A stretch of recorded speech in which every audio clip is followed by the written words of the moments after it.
Mari kita awali pertemuan hari ini dengan berdoa menurut agama dan keyakinannya masing-masing. Berdoa dipersilakan.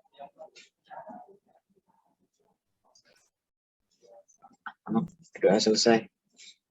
Oke, coba yang sinyalnya stabil bisa on cam sebentar saja. Saya akan menjelaskan tentang pengantar tugas untuk mata kuliah ini ya. Jadi nanti saat libur hari raya kalian bisa memulai mengkonsepnya. Silahkan, saya tunggu untuk on cam dulu biar ada yang memperhatikan.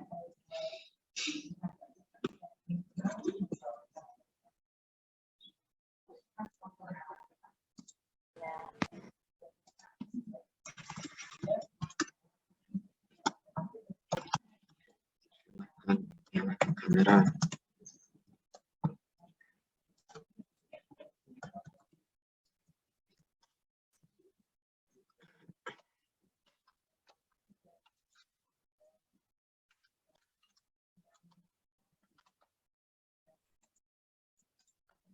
Oke, baik. Nah, jadi begini, seperti yang sudah pernah saya sampaikan sebelumnya bahwa nanti akan ada tugas ya. Tugas ini bukan tugas besar, tetapi kan sangat berpengaruh terhadap nilai akhir atau ya nilai, tidak hanya nilai UAS saja yang menjadi bobot yang besar untuk nilai akhir kalian ya. Nah, sehingga dari hasil tugas yang kalian buat ini nantinya akan mempunyai bobot yang cukup besar ya untuk nilai akhirnya nanti.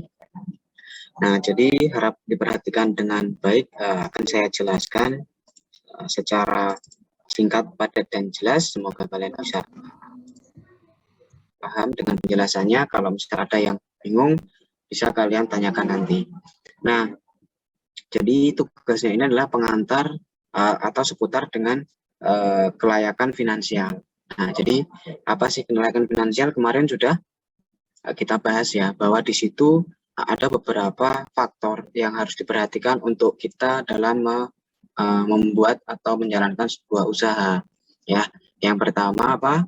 Kita harus punya nilai atraktif, return minimum atraktif, rate of return-nya harus kita tentukan, atau berapa sih minimal persentase apa ya, pengembalian yang kita inginkan. Jadi itu disebut MARR ya kemarin.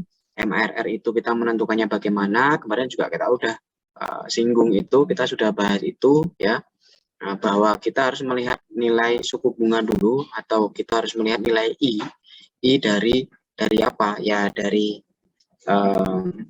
mungkin dari suku bunga deposito atau dan lain sebagainya yang bisa menjadi pembanding dalam kita melakukan sebuah usaha.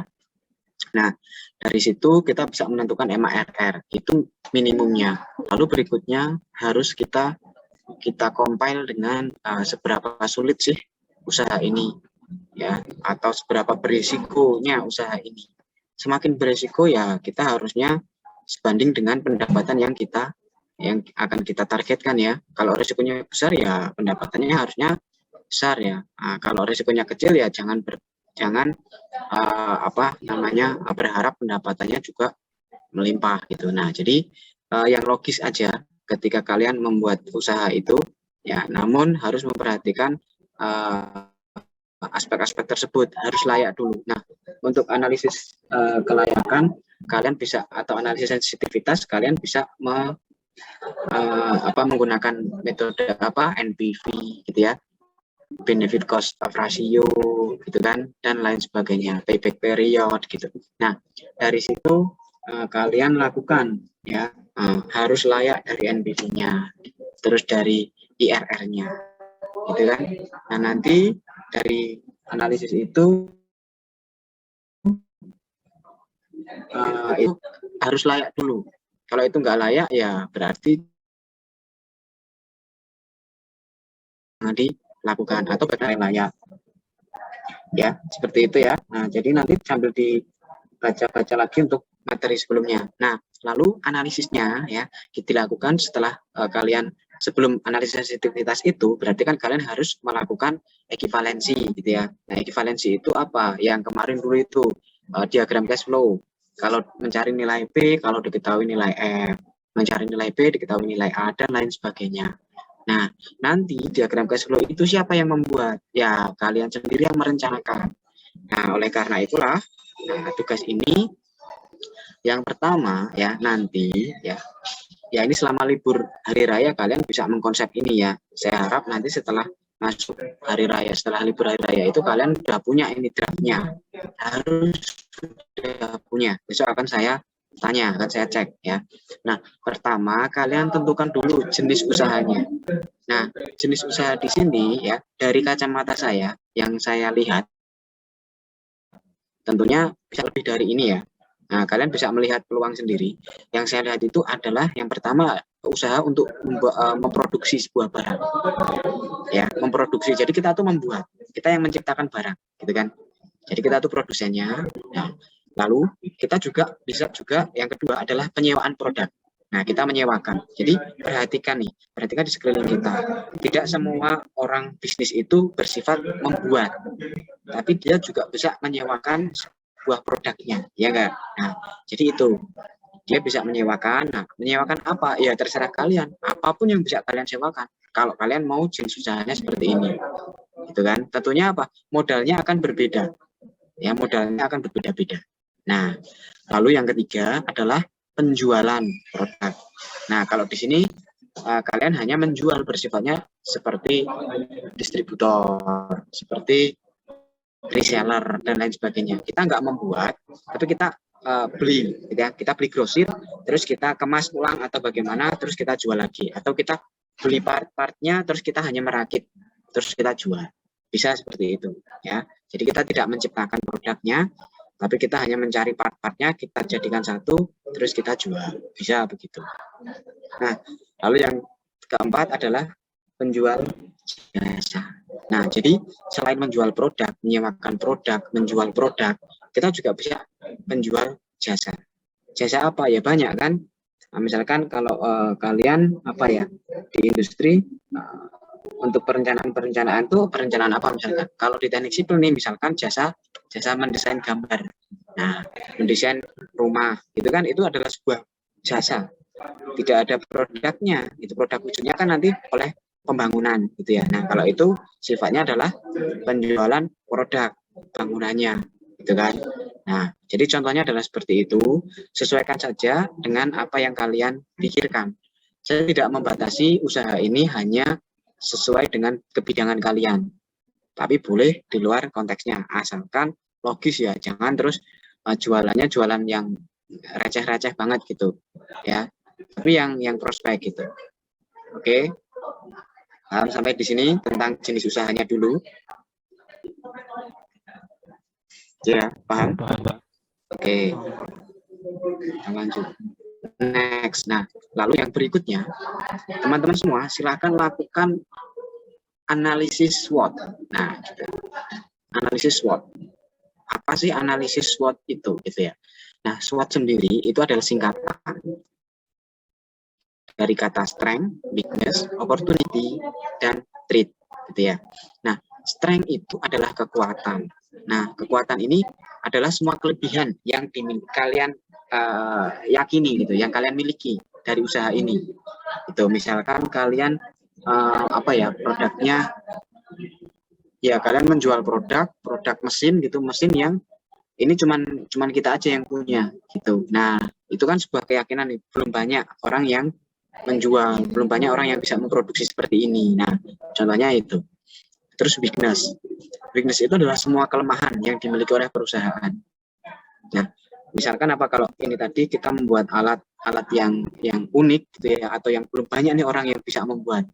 Tentunya keunikan ini juga akan ada keterbatasannya. Nah, apa saja keterbatasannya? Nah, kalian yang bisa melihat dari kacamata kalian, misal kita akan kesulitan mencari spare part kalau misalkan dia rusak.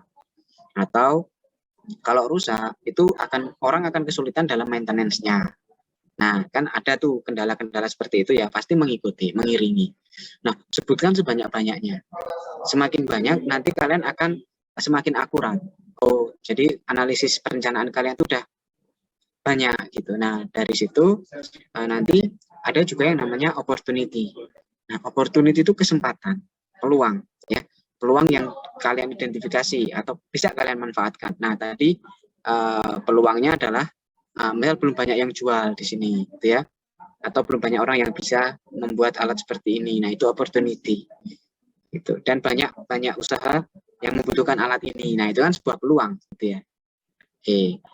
Lalu yang keempat adalah threat. Ancamannya apa? Gitu.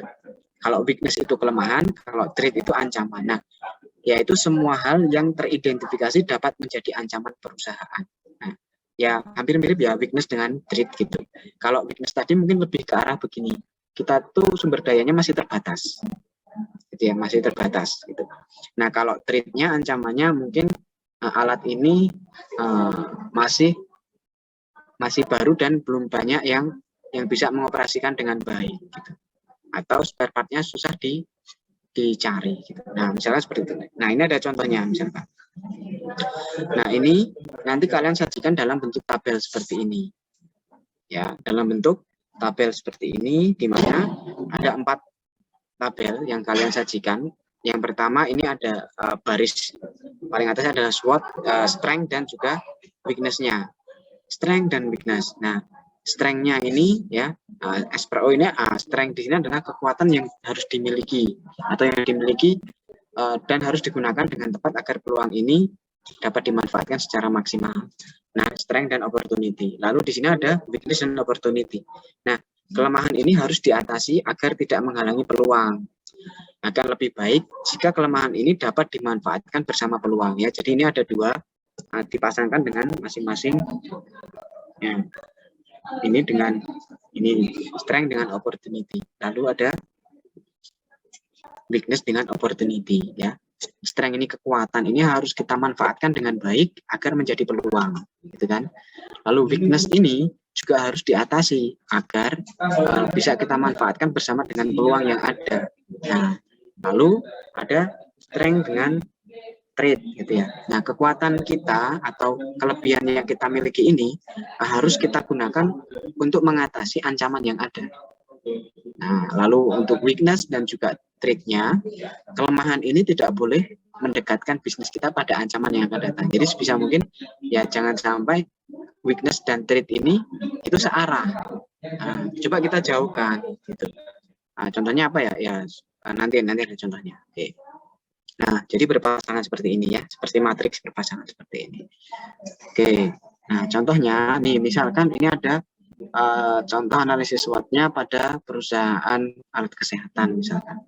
Nah, strength di sini yang kita buat untuk misalkan perusahaan kesehatan itu yang pertama kita memiliki ahli, kita tuh udah punya ahlinya, ilmuwan yang kompeten kita udah punya. Gitu. Lalu tenaga kerja atau personil kita itu sudah memenuhi standar. Ya, jadi kita tuh yakin dengan personil kita. Dan kualitas produk kita terjaga dan dijamin tahan lama. Kita udah yakin dengan produknya kita. Ya, semua bahan-bahan ini bahan-bahan terpilih yang udah kita sortir. Nah, di situ kita udah yakin dengan hal-hal ini. Lalu weakness-nya, kelemahannya apa? Mungkin kelemahan kita masih pada strategi pemasaran. Strategi pemasarannya masih klasik, masih jadul gitu. Lalu mesin produksi sering membutuhkan perbaikan. Mesin produksi kita masih sering maintenance gitu ya, jadi masih perlu banyak maintenance atau sering maintenance, dan pengawasan operasionalnya belum menggunakan teknologi atau masih konvensional misalkan kita masih konvensional. Nah, lalu untuk opportunity-nya atau untuk peluangnya nih misalkan di situ kondisi kesehatan masyarakatnya sedang membutuhkan banyak alat kesehatan nih. Misalnya sekarang ini masih dalam pemulihan pandemi menjadi endemi gitu kan. Jadi masih banyak orang akan membutuhkan peralatan kesehatan maupun produk-produk kesehatan. Nah, itu adalah peluang kita kalau mau usaha kesehatan. Lalu semakin banyak masyarakat yang sudah sadar nih akan kebersihan dan menjaga kesehatan, sehingga mereka akan lebih berpikir untuk mencegah daripada mengobati. Nah, sehingga kita menyediakan alat-alat ini adalah sebuah peluang gitu. Lalu juga kita memiliki kerjasama kontrak dengan apotek dan rumah sakit atau klinik. Kita udah punya relasinya misalkan. Nah, kan gitu. Jadi kalau udah punya relasi itu akan lebih mudah. Tapi ini relasi ini makanya ini yang isi kalian sendiri. Kalau kita belum punya relasi, berarti ini akan menjadi apa? Weakness. Kelemahan kita belum punya relasi. Ya, jadi opportunity bisa menjadi weakness. Kita harus melihat dari apa? Dari ya, kondisi terkini gitu, perkembangan sekarang ini dan yang akan datang bagaimana. Mungkin seperti itu ya. Nah, lalu treat. Nah, kalau di sini treat dalam perusahaan alat kesehatan ini kondisi perekonomiannya sedang lemah ya. Nah, ini juga ancaman. Ini bukan weakness. Nah, contohnya seperti ini. Kalau treat itu dari eksternal. Tapi kalau weakness dari internal. Gitu ya. Bisa dibedakan ya. Weakness itu lebih dari internal. Contoh sumber daya kita, alat-alat yang kita pakai, itu internal, itu weakness. Nah, kalau treat itu dari eksternal. Sekarang perekonomian sedang melemah, sehingga para konsumen itu juga akan masih kesulitan perekonomiannya, sehingga mau belanja juga susah. Kompetitornya cepat melakukan inovasi. Nah, ya kan, sekarang obat-obat banyak bermunculan, vitamin, alat kesehatan, dan lain sebagainya, bermunculan dengan harga yang lebih murah gitu kan biasanya. Nah, itu juga menjadi ancaman. Lalu budaya impor yang lebih banyak dipilih daripada memakai produk dalam negeri. Nah, ini juga menjadi sebuah ancaman. Nah, contohnya seperti ini. Nanti silahkan Anda buat apa strength-nya, apa opportunity-nya, apa weakness-nya, dan apa threat-nya gitu ya. Contoh yang lainnya nih, misalkan nah ini contoh yang lain yang konvensional, ini ada oleh-oleh gitu ya. Ada toko oleh-oleh khas daerah misalkan. Nah di sini strength-nya produk yang disediakan ini bervariasi dengan model kekinian. Nah saya nggak menyarankan contoh yang ini ya, yang seperti ini ya, model usaha seperti ini gitu. Nah karena ini ya paling nggak yang mendekati dengan apa dengan bidang kalian lah sedikit gitu ya. Ya, tapi kalau misal pun ada ya silahkan sih, saya nggak melarang, tapi nanti coba kita akan lihat. Pokoknya semakin inovatif yang kalian sajikan gitu, maka nilainya akan semakin tinggi. Gitu saja sih. Kalau saya batasi nanti akan lebih sulit lagi kalian gitu kan. Tapi saya hanya akan menilai berdasarkan inovatif atau inovasi yang kalian berikan gitu aja. Nah, contoh ya strength-nya tadi produknya bervariasi dengan model kekinian. Lalu stok produknya lengkap dan juga masih segar, terutama untuk produk makanan khas gitu. Nah, lalu memiliki nilai produk yang kuat dan sudah banyak penggemarnya. Ya, lalu weakness-nya mungkin belum ada layanan pesan antar untuk pemesanan luar kota. Ya, misalkan melalui toko online, ya, marketplace itu belum ada, misalkan. Kalian belum memiliki itu. Terus belum ada pengawasan kualitas terhadap masuk produknya. Nah, ini kan dari uraian yang ini tadi, dia berarti masuk ke apa? Penjualan produk saja, ya, karena dia mengandalkan pemasok. Kalau pemasoknya kualitasnya turun, otomatis kualitas toko kalian juga akan menurun dong, gitu ya. Nah, jadi masih bergantung pada pihak lain, gitu ya. Itu juga. Belum ada pengelolaan tenaga kerja yang terstruktur. Nah, ini juga. Lalu opportunity-nya, peluangnya. Nah, peluangnya ini misal pemerintah daerahnya ini membuka objek wisata, banyak objek wisata di situ, gitu kan. Makin banyak influencer, misalkan YouTuber, gitu ya, yang mengulik oleh nilai-nilai oleh-oleh daerah atau makanan-makanan setempat, gitu ya. Nah, lalu juga akan diadakan festival-festival tahunan yang ikonik dengan identik dengan ciri khas masing-masing daerahnya. Nah, gitu. Nah, untuk trade-nya, misalkan ancamannya adalah banyak reseller yang menjual produk serupa secara online gitu. Nah, sudah banyak nih secara online yang menjual produk-produk seperti itu. Lalu budaya mencintai produk dalam negeri bergeser pada produk khas luar negeri. Nah, jadi semakin tertinggal nih produk dalam negeri kita. Lalu ada kebijakan kenaikan jumlah pajak. Nah, itu juga akan menjadi ancaman ya. Nah, jadi beberapa hal seperti itu silahkan nanti kalian buat, kalian rincikan gitu ya. Ya sebanyak mungkin gitu. Ya sebanyak mungkin, waktunya juga cukup lama dari sekarang sampai nanti masuk setelah libur hari raya kan cukup lama tuh. Jadi hanya membuat ini saja sudah cukup ya, saya rasa waktunya sangat cukup. Nah, dalam tahapan yang lebih kompleks, Anda dapat menambahkan kolom solusi sekaligus untuk mempermudah perusahaan menemukan solusi yang tepat. Nah, ini solusinya gimana gitu ya, weakness-nya ini, treat-nya ini solusinya bagaimana. Nah, kita coba cari solusi gitu kan, jangan dibiarkan saja. Nah, oke, nah misalkan begini, ini tadi matriksnya ya, strength dan juga opportunity. Nah, karena strength dan opportunity ini konteksnya sama-sama positif, jadi ya saling mendukung gitu kan. Strength, kekuatan dan juga peluang ini akan semakin melengkapi ya. Jadi dengan adanya strength ini, kekuatan yang kita miliki, kita bisa mengenalkan nilai khas produk ini agar lebih luas pada saat festival tahunan. Peluangnya kan ada di festival tahunan gitu ya, atau ada apa ya, flash sale di marketplace gitu. Nah, itu juga jadi sebuah peluang gitu. Lalu strength dan threat sekarang, kekuatan dan ancaman. Nah, kekuatan dan ancamannya misalkan kita mengunggulkan produk lokal ini dengan mengedepankan kualitas gitu. Pokoknya ini kualitas tetap kita jaga, yang tetap mengikuti tren gitu, agar tidak lari ke produk luar negeri. Nah, contohnya seperti itu. Lalu untuk weakness dan opportunity, kelemahan dan peluang gitu. Nah, kelemahan dan peluang ini yaitu kita membuka dan mengelola toko online gitu, agar tetap memiliki penjualan yang tinggi meskipun secara offline tidak selalu ada konsumen misalkan. Nah, sekarang kan banyak orang beralih dari offline ke online karena lebih mudah dan lebih banyak peminatnya gitu. Lalu ada weakness dan threat. Nah, ini adalah satu hal yang berkonteks negatif, dan kalau dia terakumulasi jadi ya sama dengan strength dan opportunity gitu. Nah, untuk weakness dan threat di sini ya sebaiknya solusinya adalah kita mengelola tenaga kerja dan menyediakan pelayanan pelanggan secara online. Nah, itu mungkin untuk mengatasi weakness dan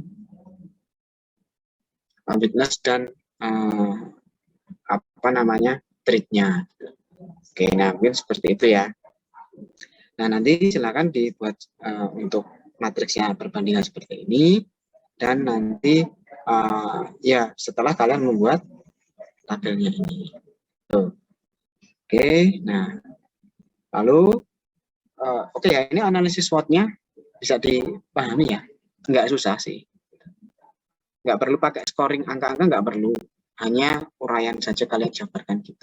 Dan biasanya berpasangan ya, kita punya kelebihan ini, kelemahannya ini, untuk mengatasi kelemahannya ini bagaimana, untuk mengembangkan kelebihannya bagaimana, kan gitu kan. Kelebihan kita kembangkan berdasarkan peluang gitu, ya kan. Nah, untuk weakness juga kalau bisa kita atasi berdasarkan peluang, atau bagaimana solusinya ya. Ancaman dan juga kelemahan ini harus kita berikan alternatif solusinya.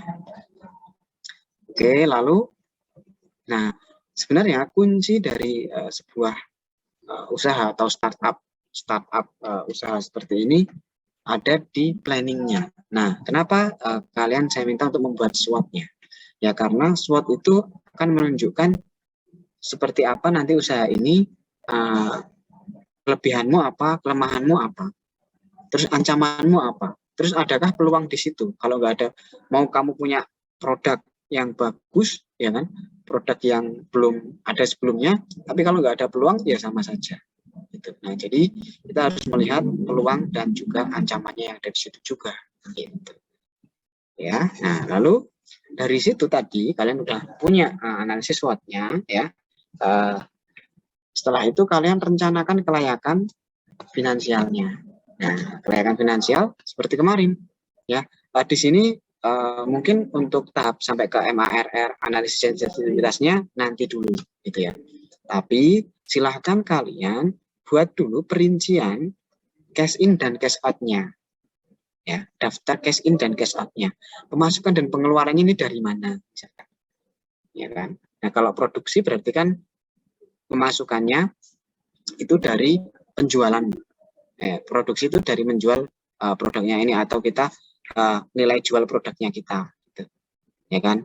Lalu cash out-nya dari apa? Ya kita beli bahan bakunya, kita hire tenaga kerja ahlinya, kita punya alatnya, kita sediakan tempatnya, dan lain sebagainya. Ya kan? Itu pengeluarannya, cash out-nya. Nah, seluruh daftar itu, ya, biaya-biaya itu baik cash in maupun cash out itu ada biaya tetap dan biaya variabel, ya, biaya tetap dan biaya variabel, terutama untuk cash out-nya, untuk pengeluarannya, ya kan. Nah, pengeluaran itu ada yang tetap nilainya, seperti misalkan kita sewa tempat, itu kan, misalkan sewa tempatnya kita masih per bulan nih, gitu. Per bulan berapa, itu kan sama gitu ya, selama berapa tahun, atau per tahun berapa selama berapa tahun. Lalu ada misalkan juga pajak juga kita bayarkan terus kan, nah seperti itu. Nah, lalu biaya variabel itu biaya yang berubah-ubah, seperti penggunaan bahan baku gitu ya. Nah itu bahan habis pakai itu tergantung dari penjualan kita juga. Semakin banyak produk yang terjual, kita harus membuat ulang semakin banyak juga. Oke ya, nah membuat daftar cash in cash out yang nantinya akan menjadi diagram cash flow seperti ini, pemasukan dan pengeluaran. Nah biaya-biaya ini bisa menjadi nilainya itu nilai present, bisa menjadi nilai future, bisa menjadi annuity gitu ya, atau gradient kalau ada. Nah silahkan kalian mau asumsikan itu yang mana. Kalau nilainya berubah-ubah tiap tahun, berarti itu adalah nilai future. Nilai future tahun ke-1, future tahun kedua, dan seterusnya. Kalau ini sama setiap tahunnya, berarti itu annuity, gitu kan? Nah, kalau udah punya itu, ya, nanti kalian juga prediksikan, ya, setelah biaya-biaya itu berapa nominalnya, gitu. Berapa nominalnya. Nah, jadi tahapan ini kalian sampai ke membuat daftar-daftarnya dulu, selengkap mungkin daftarnya. Mulai dari ya tadi bahan baku, sewa tempat, pajak, biaya operasional untuk telepon, gitu kan, komunikasi dan lain sebagainya. Itu kan cukup harus dihitung ya, kalau kita namanya bisnis usaha, hal seperti itu juga harus dihitung gitu ya. Jangan ini cuma sebulan 50.000 buat beli kuota, ya jangan gitu. Walau bagaimanapun itu adalah pengeluaran.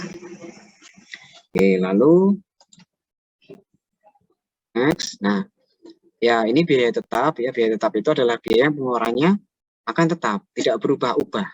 Ya, seperti misalkan biaya sewa tempat, biaya asuransi, lalu juga biaya penyusutan alat gitu ya, depresiasi kemarin gitu. Nah, dan lain sebagainya. Nanti kalian bisa cari dari referensi-referensi, boleh silakan. Oke. Nah, lalu yang berikutnya adalah biaya variabel.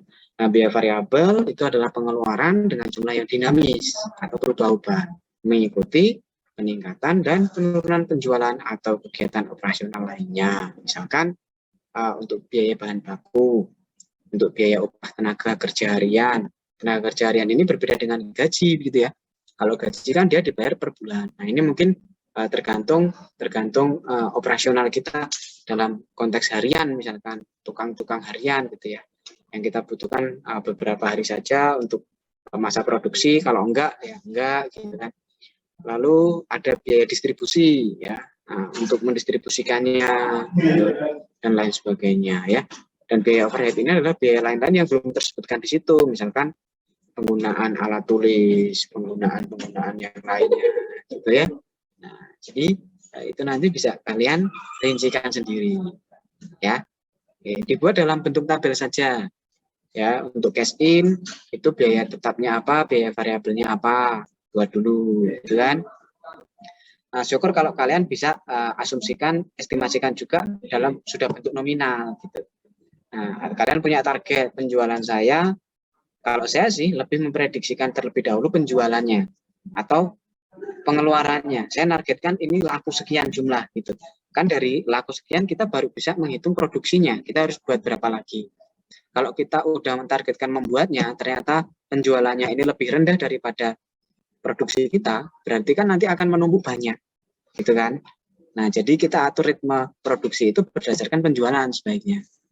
Nah, kecuali kalian punya gudang, kalian punya tempat penyimpanan yang luas gitu. Nah, jadi itu juga harus diperhitungkan. Storage-nya harus tersedia, jangan sampai menumpuk terlalu lama. Oke. Nah, sudah untuk tugasnya itu saja, sampai di sini dulu. Untuk MARR-nya, analisis sensitivitasnya, NPV, MARR, IRR, payback period, itu nanti kalian lanjutkan bertahap. Ya, jadi besok minggu pertama dari setelah Lebaran, libur hari raya, itu akan saya lihat perencanaan kalian ini dulu. Nah, nanti di minggu berikutnya, kalian mulai lakukan analisis sensitivitas. Di sini kalian trial and error gitu. Dengan penjualan sekian, ya, pemasukan ongkos produksi biaya cash in sekian, cash out-nya sekian, itu apakah sudah layak untuk dianalisis sensitivitasnya. Lalu bagaimana jika trennya berubah? Nah, itu harus dibuat prediksinya juga. Karena tidak selalu setiap tahun itu kan sama ya. Nah, misalkan kita harus membaca tren gitu. Nah, jadi MARR-nya itu nanti bisa disesuaikan itu dengan IRR-nya. Kalau IRR tuh setiap tahun saya rasa IRR itu lebih lama berubahnya, teman-teman. Nilai suku bunga itu lebih lama, lebih panjang dibanding dengan MARR tentunya. Karena kebutuhan-kebutuhan itu hampir setiap tahun bisa saja berubah. Contoh sekarang ini pandemi, beberapa tahun akhir ini, itu kan pandemi masih terjadi, sehingga alat-alat kesehatan seperti masker, vitamin, dan lain sebagainya itu masih laris sampai hari ini. Tapi ketika nanti sudah tidak pandemi lagi, nah tentunya kan dia akan berubah mungkin, ya sedikit terkalahkan dengan apa gitu. Contoh misalkan program pemerintah saja. Nah sekarang lagi banyak pembangunan jalan tol. Berubah kan? Jalan tolnya sekarang banyak nih. Orang sipil seneng di periode-periode ini. Kenapa? Banyak pembangunan proyek. Setelah mereka lurus, banyak peluang kerja. Gitu toh? Nah banyak peluang kerja di situ. Gitu. Nah tapi kita nggak tahu sampai kapan ini. Kalau jalan tolnya udah terbangun semua, nah nanti trennya akan turun, peluangnya akan menurun, sehingga harus lebih ke ekstra lagi dalam mencari pekerjaan. Nah contohnya adalah seperti itu, perubahan-perubahan itu harus kita prediksi, harus kita lihat ke depannya seperti apa. Ya, nah kalau misalkan ini bahan kebutuhan pokok nih, misalkan rumah, saya kan mau jadi developer, gitu ya, saya bikin rumah kafling terus saya jual, ya rumah kafling dijual, nah itu kan rumah itu kebutuhan pokok gitu ya, walaupun menunggu lama rumah ini nggak akan turun nilainya. Nah misalkan seperti itu, tapi kita kan jualnya juga nggak mesti dalam jangka waktu sebulan kita kejual satu, belum tentu gitu ya. Nah contohnya seperti itu, jangka lamanya bagaimana, karena itu juga nanti akan berpengaruh terhadap payback period gitu ya, pengembalian modal kita tuh berapa tahun dari usaha kita. Oke, sampai di sini ada yang ingin bertanya, silakan. Saya nggak lama-lama ini, mungkin kalau sudah jelas kita sudah cukupkan saja. Dari saya sudah jelas, Pak. Sudah jelas ya. Nah, nanti silakan bisa dibuat. Ini nanti untuk slide ini akan saya upload di e-learning sehingga bisa kalian buka kembali ya. Namun jangan hanya terpaku dari apa yang saya sampaikan di sini ya. Artinya misalkan biaya variabel di sini ada biaya bahan baku, tenaga kerja harian, biaya distribusi, biaya overhead. Tentunya masih ada yang lainnya yang belum tersebutkan di sini, tergantung dari jenis usaha yang kalian ambil. Sehingga harus menyesuaikan. Silakan cari referensi sebanyak-banyaknya. Ya. Nah, di situ nanti akan semakin baik hasilnya. Oke, itu ya. Sudah cukup? Tidak ada yang ingin ditanyakan lagi? Saya buatkan presentasinya dulu sebentar.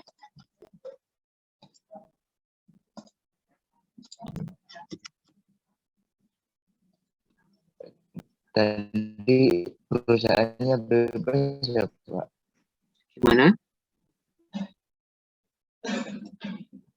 Gimana? Coba dicek saja kalau sinyalnya nggak stabil.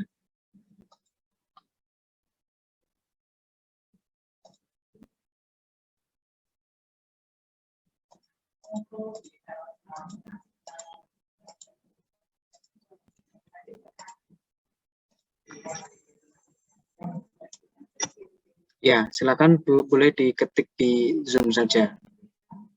Nah ini.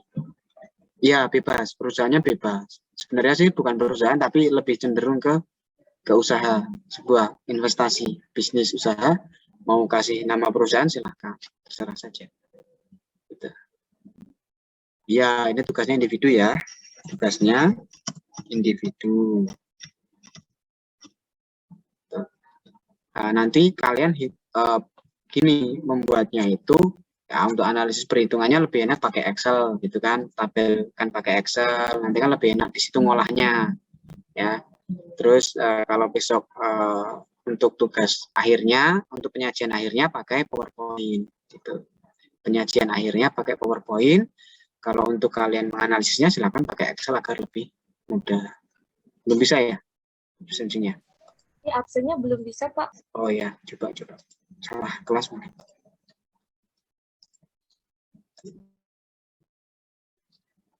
Ekonomi teknik, ya kan? Ya, Pak. Iya, Pak. Kelas E. Kelas B, Pak. Sorry, kelas B. Ya, banyak salah.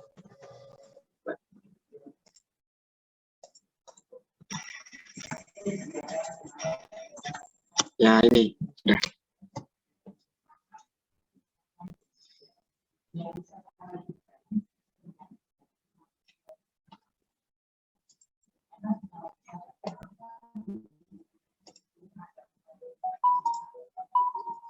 Oke, sudah? Bisa ya? Bisa, Pak. Ya, Pak. Oke.